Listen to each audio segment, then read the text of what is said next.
Hi everybody, all my followers, be welcome to another video. Right, the video today is on this 2010 Honda CR-V with the 2.2 liter diesel engine. This car actually came from another garage, another shop if you will, and right, let me take you a little bit quickly through what the issue is, and so we can proceed with this. So the issue with the car, this is what I was told, was the car is in limp mode by the looks of it, and initially some codes were cleared, and I think DPF regeneration was forced. But that didn't really fix the problem. Apparently the car is complaining about some air temperature sensor. Believed that the sensor is part of the airflow meter, so very important, a used airflow meter has been bought and installed, but the car is complaining about the same issue. So that's what I was told. So very quickly, we're just gonna start this thing, try to see exactly what's going on, connect the back CCs, and go from there. Right, first let's gonna start this. Okay, so we have no fuel. That's very good. There's the on-off button. Okay, so we have an engine light and no fuel. Really? Oh man. DPF issues as well by the looks of it. Okay, so I might just go at the end of the road for a quick test drive, just to see what the car does, and I will report. Okay, quick drive. The car is not limiting the rev range. I managed to rev it up to about 3,500, but it does take a long time. The car is really sluggish. You put your foot down and there's nothing there really. But it's not restricting the rev range. It looks like it's just really sluggish-ish. I'm not sure. So let's gonna quickly do a scan on this thing and see what the car is actually complaining about. So have a look. Right, moment of the truth.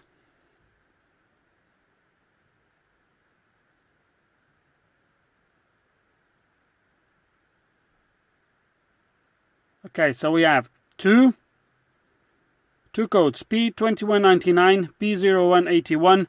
The last 99 says it's a temporary, but then it comes up as obviously permanent at the top. So P2199, intake air temperature, so exactly what they said to me. Sensor 1 out of 2, incorrect voltage correlation.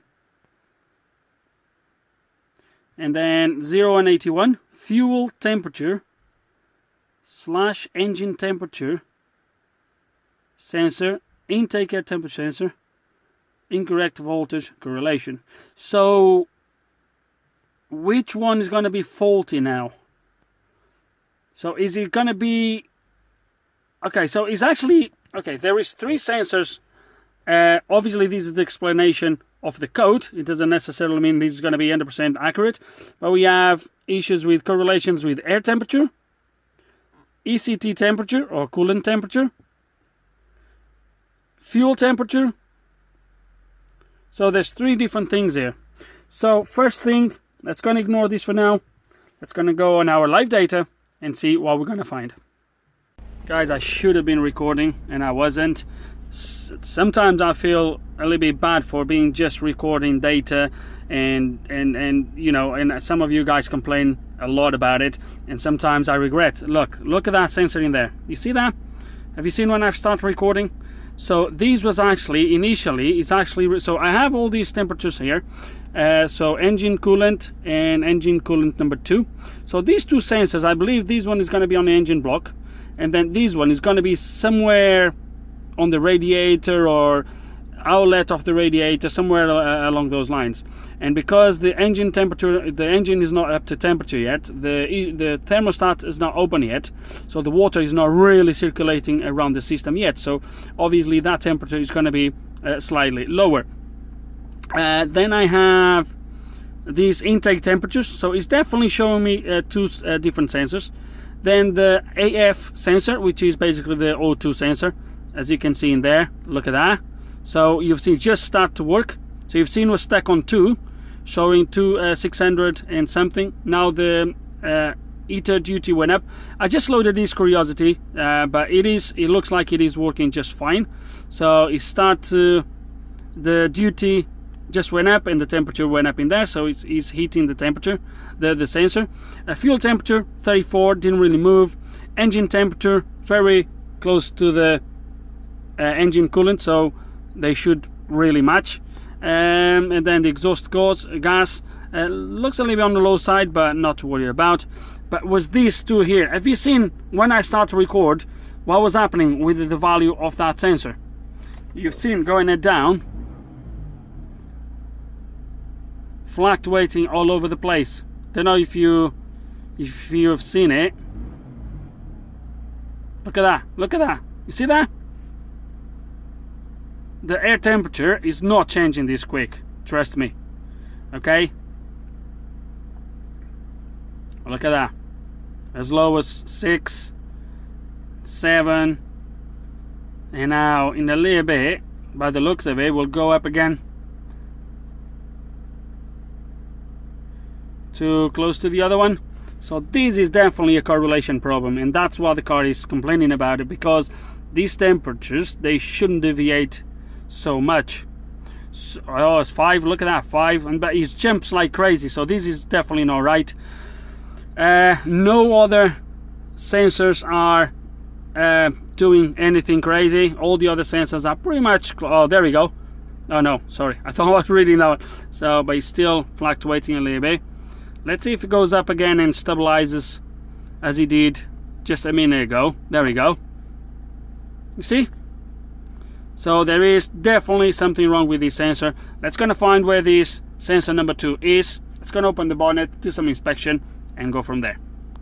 Okay, and let's gonna do some checks. So visually, it looks everything okay. It looks like, I don't know if you can see, there's some marks in there from some spanners. So it looks like this has been either removed or also replaced. I was not told that this was replaced, but never know.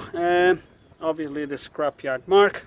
So I still have all the live data, if you can see it. Let's try to put it here somewhere where you can actually see something, maybe like that. And then if I do this, I should be able to put it here in a place where you're going to be able to see something now. Not really. Let me see if I put it here. Look at that, perfect. Right, so I'm going to disconnect the airflow sensor, and I'm not sure if that's going to be, look at that went up really a lot compared with the intake sensor 2 when I stopped the engine. Anyway, let's disconnect the sensor here, the airflow meter, see if that's sensor 1 or sensor 2. I'm going to guess it's going to be sensor 1, but you never know. There we go, minus 40. Oh, come on, hold yourself in place. So that's sensor 1, and as you can see, it went down to minus 40. And now I've run out of space on the phone, and I had to delete some clips. So as I was saying, so we established that sensor 1 is the one on the airflow meter. Let's kind of find out where the sensor number 2 is, because honestly, I don't have a clue where that sensor is going to be. But I think it will be somewhere on the air intake system. Okay, so as I'm looking around, guys, I don't know if I'm going to be able to show you this, but there is right there at the back. You can't really see it. Right here, it's underneath all these pipes. It's really difficult to see. There is a, what it looks to me, the intake. So the intake comes through there, then goes here into the manifold, and there's a sensor there that looks to me like a map sensor. Now the interesting thing is, as I was looking at the map sensor, I've noticed that there is 4 wires going to that sensor. Why do you need 4 wires for a map sensor? Well, you need 4 wires if you want to measure temperature as well. Right, so a lot of the map sensors, they do have a temperature sensor on them. So they measure voltage and temperature, and that's why you have the 4 wires. So it's going to be voltage reference, ground, and then 2 signals, one for temperature, one for pressure.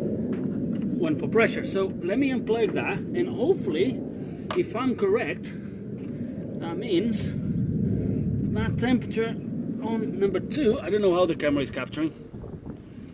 It's capturing really bad. Oh man. You guys are gonna kill me for this video. See if I can get some better readings, maybe like so. Is when I... Can you see something now? Or not really? Any better? Maybe like so. Okay, so temperature sensor 2 is the one that is reading 14 now, which shouldn't be reading 14 really. And it just lost all the readings again.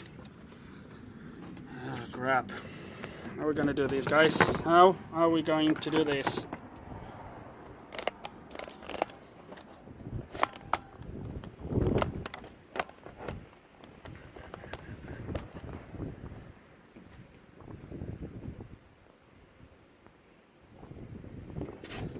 Okay guys, I really do apologize. I hope a little bit of cardboard will help us out a little bit here with the reflection. I haven't even...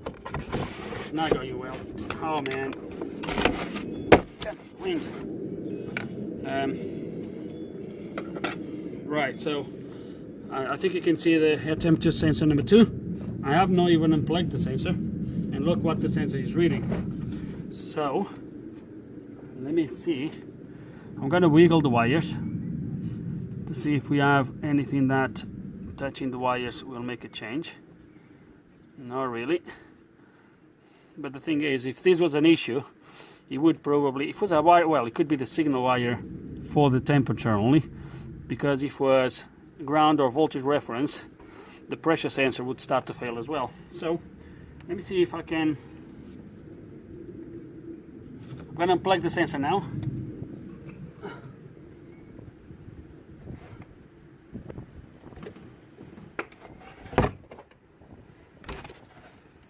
And there we go, minus 40. So there is our second sensor, and as you've seen, it was just reading a minute ago, just a second ago before I unplugged it, was already reading 0 and -1. So that's our problem. That's our faulty sensor. So far, rather simple to establish what the problem is. So let's gonna pull that sensor out and see what we can do. Okay, so to give me better access and to be able to actually show you, I could be able to take it from the top, but I just removed the housing filter here, and as you can see, the sensor is the one that's here unplugged. So this is the plug for the sensor right here, and the sensor is right there. Okay, as you can see, it's this sensor here. Okay, so I think there's one bolt holding it in place, so we're gonna remove that bolt and remove the sensor, but I think something like this will have to be replaced. It's an internal failure. You're not going to be able to do anything with it, to be fair. So but yeah, that's going to take it off and go from there. And here it is, a bolt later. Here is the sensor. So it's one of these Bosch, is a quite common sensor, to be fair with you, with, as I said, with the temperature. And this is the temperature sensor, this sort of yellowish thing on the left, on the right, sorry. And then on the other side on the left, right at the top, is the pressure sensor.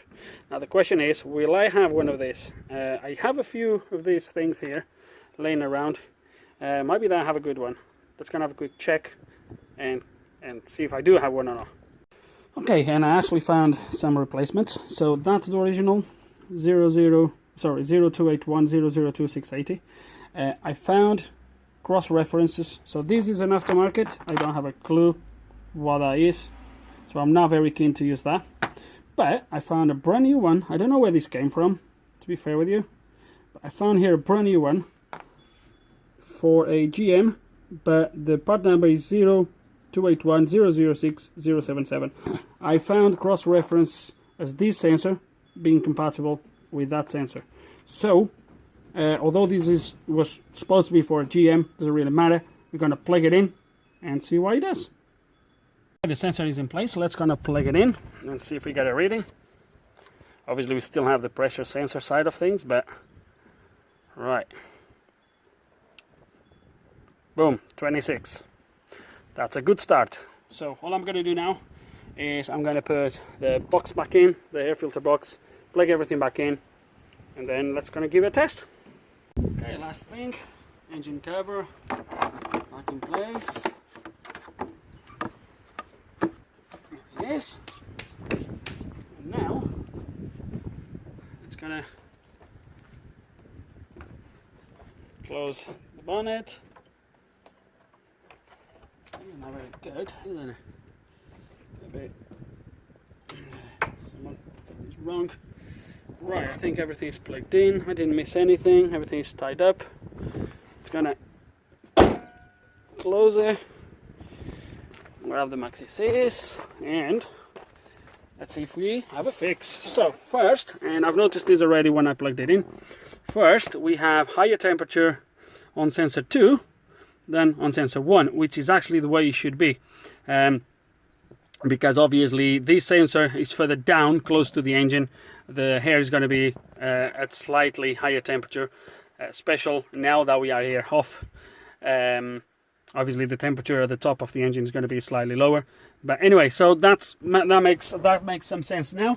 So what I'm going to do now, even before I switch off the ignition, you just come back out of here. We're going to have probably other codes now for airflow meters and all that good stuff. Yeah, we'll just ignore that for now. That's going to clear these codes. Okay, everything has been successfully erased. Ignition off. Ignition back on.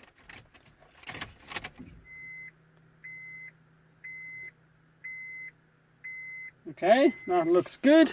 Let's just quick see if there is anything at all for MAF. Sensor clear, AF.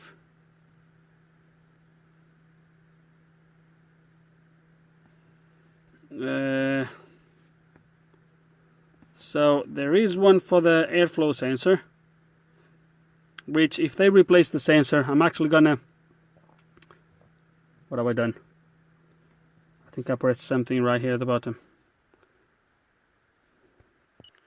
Okay, not sure what happened. The software just rebooted for some reason. Really weird. Now let's gonna go back into this. Unless there's something wrong with that procedure to reset the airflow sensor, we're gonna go there again straight away.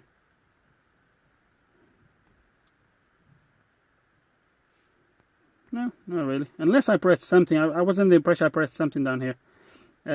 Okay. Successfully clear the parameters. Okay, that's fine. Now I want to see. There's nothing here for anything else.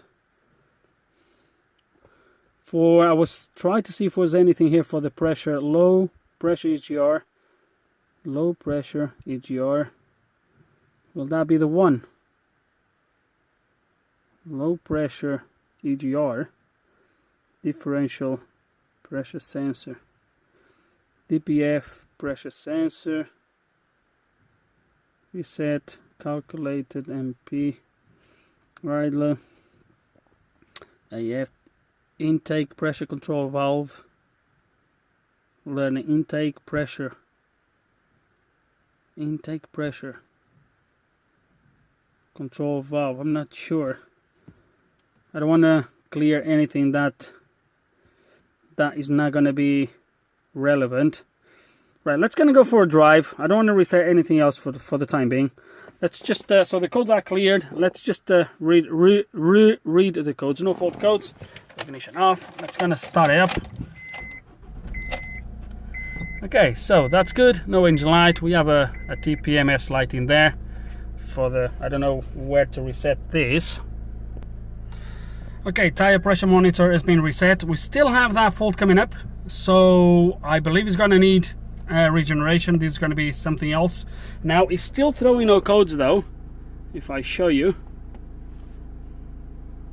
so it's still throwing no codes, but we're going to go for a quick drive and see what the car does. Obviously, even if the car wants to do a regeneration, I don't think we'll do it without fuel. So, oh well, too bad, too bad.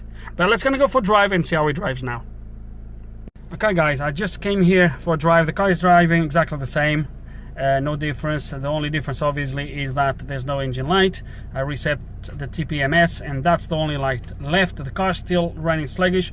I just came here to the pump to put some fuel. Looking at these values, I'm not very confident that the car is going to try to do a regen, but we will see how it goes. It tells me the DPF lamp is off when it's actually on, which is a little bit weird. But yeah, so we're going to go for a drive. I might have to stop, try to force a regeneration if possible. But if these values are correct, I think they are way too high for a regen to happen. As you can see there, it looks like the car done nearly 1,500 kilometers since the last successful regeneration, which is a little bit of miles or kilometers even, or even miles, whatever, for a car that runs most likely probably around the city, small runs, etc, etc. So yeah, let's gonna carry on driving and see what happens. Okay guys, I don't really like to do these things, but I'm forcing a regeneration because I drove for a few miles the way it was, and the car was just not doing anything, was not trying to regenerate with everything, with no faults, based on the amount of driving I did already. I drove for about maybe 10 miles. It should have started a regeneration. It didn't, so I'm forcing one, which is now okay. So I never got the temperature driving above 328, and that would have been like third gear, 3,500 RPMs, and just, you know, just going really high revs, and that didn't make a difference. So I thought initially that would be the fuel, maybe, that obviously would prevent the car from doing the regeneration, but it didn't. So maybe it's already too blocked to do a regeneration while driving. Maybe I was getting about 150 millibars when I was driving like that, at like third gear, 3,500 RPMs give or take. It was giving me about 15, 17, 18 kilopascals, which is about 180 millibars, somewhere around there, which is a little bit high, to be fair. But look, is the temperature is going up now on the DPF, or on the exhaust gas temperature, 528. Obviously the tool is controlling the RPMs and all that good stuff. So yeah, the regeneration process still at 0. I guess I'll catch up when that starts to move, and we'll see how the car is at the end. Okay, and it looks like the process has now officially begun.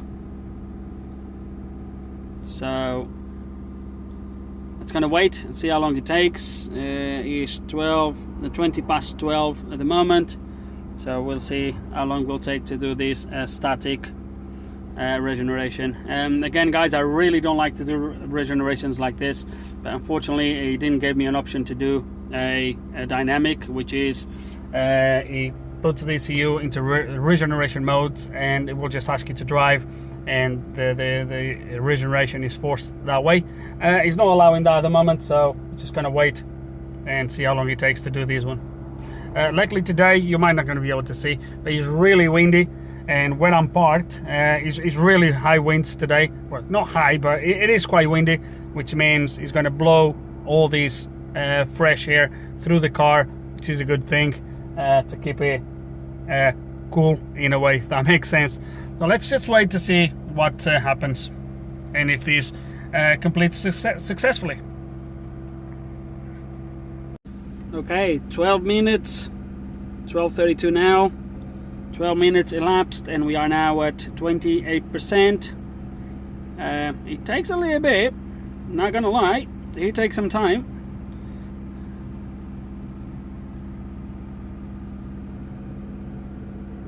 Okay, 23 minutes later, we are at 75%. The exhaust temperature has been pretty much steady around there. I've been outside a couple times, checking under the car, make sure everything's good. Everything looks okay. I've been monitoring the temperature in there. It didn't really move, so which is good.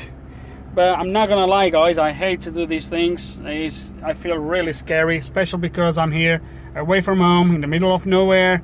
If this thing breaks down, oh well. Right, anyway, guys, let's gonna carry on and let it finish. Okay, and this is nearly 35 minutes later. We are at 97%. We do still have the light in there, or the warning, if you will. Right, 98 now. So nearly there, so 35 minutes pretty much now. It takes a long time. Definitely takes a long time for regeneration on this thing. But yeah, it's gonna see how quick this is gonna finish now, and whatever he's gonna ask us to do next. Hopefully this will be successfully, and or it will be a successful regeneration, and we'll get this back up and running the way it should.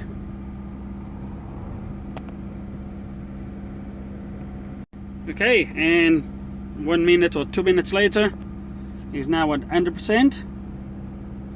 We still have the light, he's still doing the revving thing. Just wait to see what the next stage is going to be. Hopefully it won't be much longer now.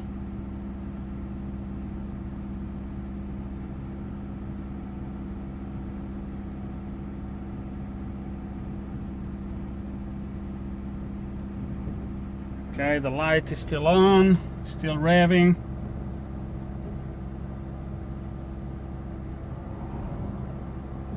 It's really windy today. I'm literally here, guys, in the middle. Wait, what is he doing? It's revving up, cooling down the DPF.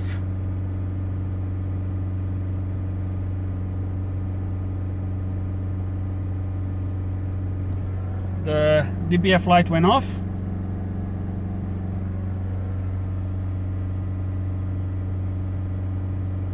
And as I was saying, guys, I'm literally here in the middle of nowhere. Okay, as you can see, I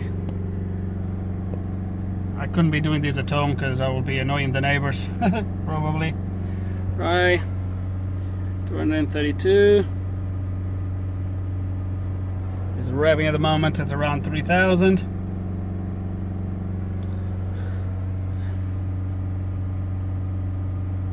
And it's going to be a total, with this cooling down now, etc., it's going to be about 40 minutes. So if you have one of these and you want to force a regeneration, be prepared for a 40-minute waiting time. 40 minutes, that's a long regeneration. 200. Let's wait it to cool down a little bit more.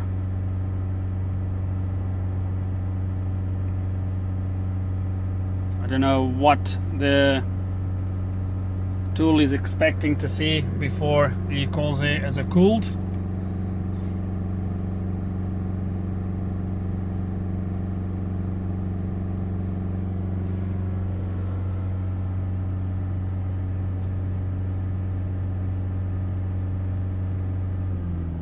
Okay, DPF regeneration is completed.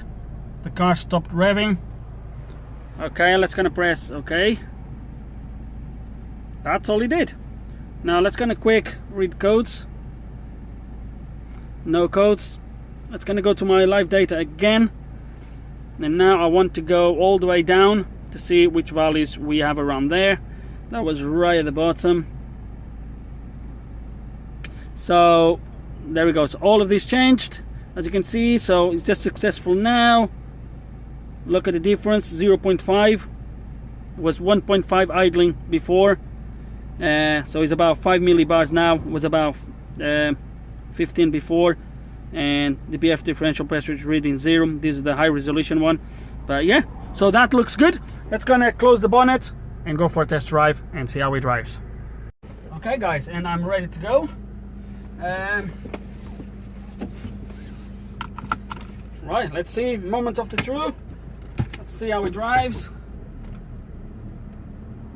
I haven't shut the engine off, as you probably have seen. Let's get it into the road. Oh babe, look at this. Oh yeah.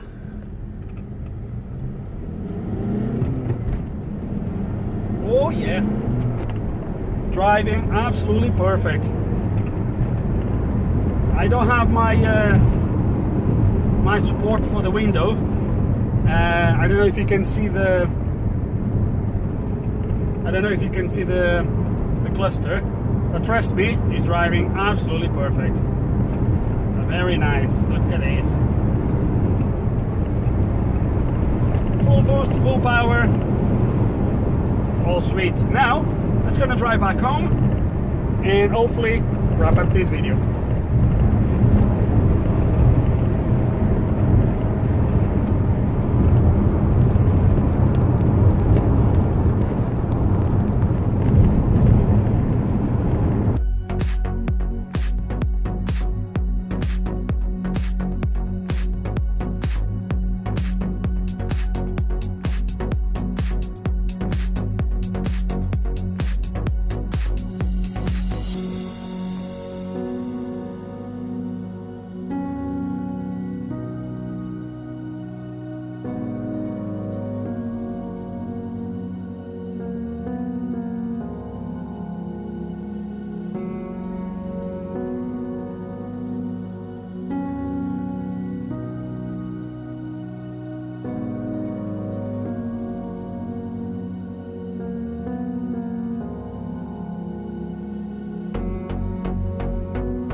And there we go guys, as you've seen. Let me take the phone out of here.